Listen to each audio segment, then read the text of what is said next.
Now what we'll do is we'll set up MongoDB, and for that we'll just go to MongoDB cloud.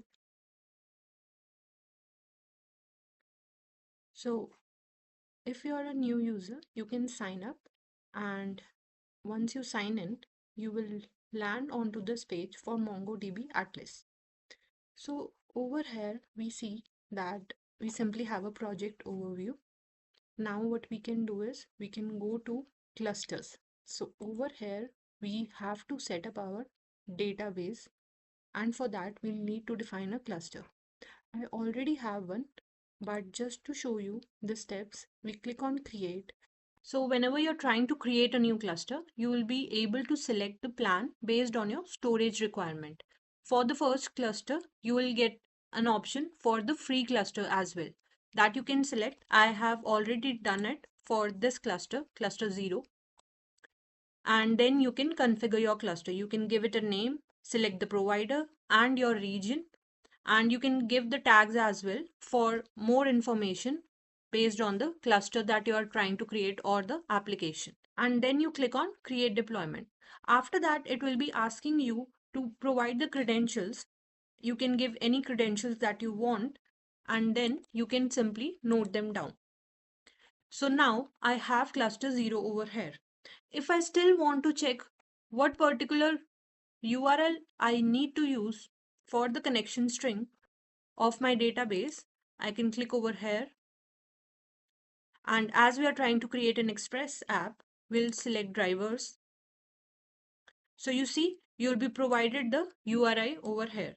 So this is the option to select the full code. If I deselect it, you will be simply having the URL over here.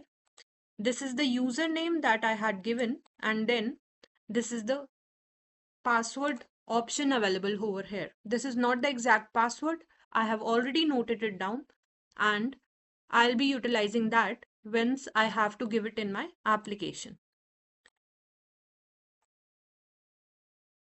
Now we'll just browse collections over here in my cluster.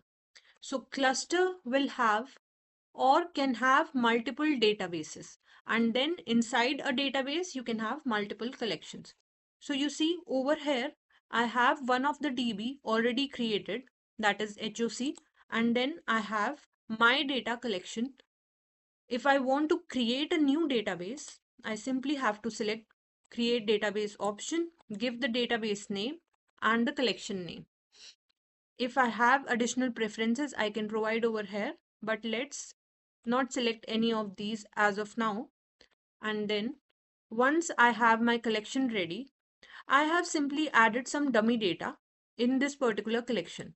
This particular collection will be utilized in my application for now. This is not the exact data. This is not the real data that will be utilized in the application as well. This is just some sample data that I want to show you to connect to the Express app.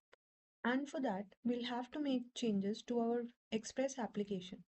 But before that, I want to show you how you can simply have a local database connection as well for MongoDB rather than going to the website on cloud and creating a live server with either the free plan or a paid plan.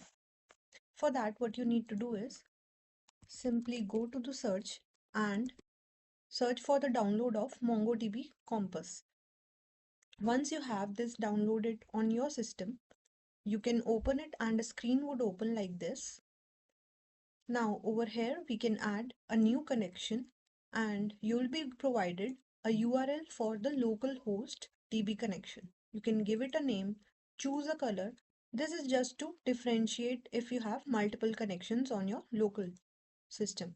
And then we have some advanced connection options as well. We are simply choosing MongoDB for now, and you can click save and connect. Now I already have a local connection over here and I can simply connect to it. So I have created one HOC DB over here in this local connection.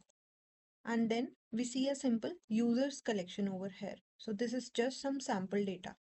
Now I have created a live server database as well, and we can connect to this from MongoDB Compass also. So you see, this is the URL for my live server database and I'm connecting to it. I already had it set up in MongoDB Compass. You can also do the same by just adding a new connection and then providing the DB connection string from here. The DB connection string details would be provided over here in the cluster database. So if we go to MongoDB Compass, this particular URL is connected now and we have the database that I had already created on the live server HOC and HOCDB. These are available over here in my cluster.